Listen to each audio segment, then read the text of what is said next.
a really big addition to how we frame is a couple years ago, we switched to all our homes being built with the zip system on the exterior. We did a couple experiments and found that the energy rating that we're getting out of it is supportive of spending the extra money on it. In addition, the weather barrier being basically part of the OSB exterior, you can't really mess that up too much. And once the tape is applied properly, and then we have Huber come out and we have the rep look at everything, make sure we've done it properly, then we're keeping as much water that may get behind the siding, because there will be a little bit that gets behind siding from now and then. We're keeping it on a system that's going to help it drain, that's more impenetrable to water. It's healthier, keeps the air inside the home, the conditioned air inside the home, harder for it to get outside of the home. So the Huber zip system is just key to part of what we're doing as trying to provide an energy efficient home. Some things that we're doing that other builders don't do on the zip system are, first of all, we do get that third inspection for the Huber rep to come out and look at it. We are taping before the windows go in. We're taping the opening to make sure that we are limiting how air and water the air can get out and the water can get in.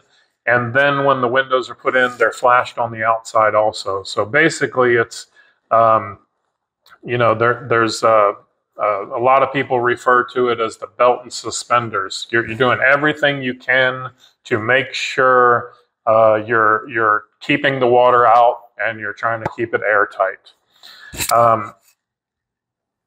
We use a tape. It's by a company called Sega, and we actually, where the green board touches the concrete, we actually run a tape across there, and that also helps water and air infiltration.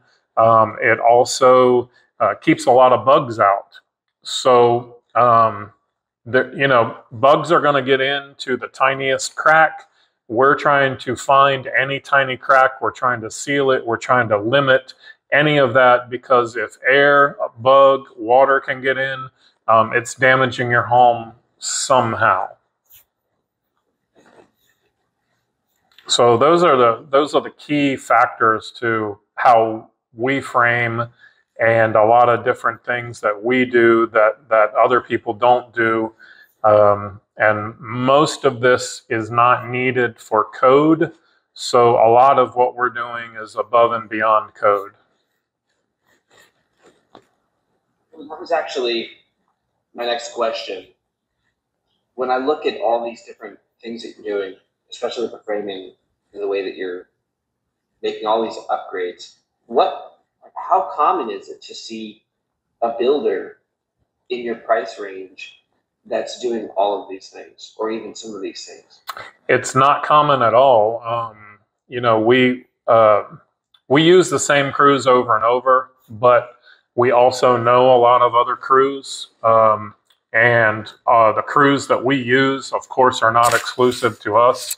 They frame for a lot of other builders in the area, and we always are told, sub after sub, that they like dealing with us because we know what we're talking about.